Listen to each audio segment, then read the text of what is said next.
Hello and welcome to this week's Montgomery Minute for Individuals.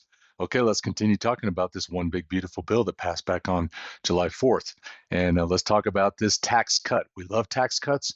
And the tax cut specifically that we're going to talk about today is the fact that they're not going to tax tip income anymore. Okay, and that's at the federal level. None of the states, including New Mexico, have come out and said whether or not they're going to follow that. And so who knows?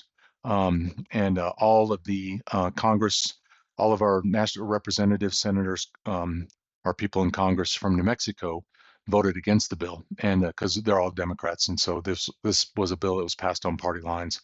And so we'll just have to see if New Mexico goes along and does not tax tip income. We would like to see that because we're all about getting some tax cuts here. But now let's talk about how that definition of tips is going to be expanded. So I run a CPA firm. It's a service industry, okay? And so do now I make all my stuff is free. I just please tip. And so therefore all of my income for my CPA firm would be tax free at the federal level. And it's not that easy, okay? The bill defines this as being industry specific to industries where tipping has been customary in the past. So such as hospitality, restaurants, salons, people that you normally tip.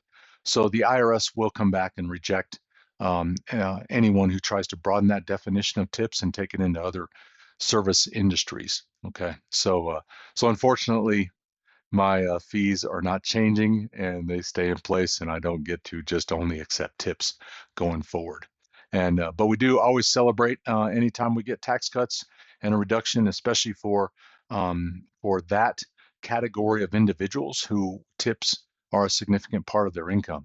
So this is a wonderful thing, and we will hold New Mexico, hold our legislature, hold them accountable, that we'd expect them to follow that and also make a tip income not subject to tax here in New Mexico going forward. Thanks for watching this week's Montgomery Minute for Individuals.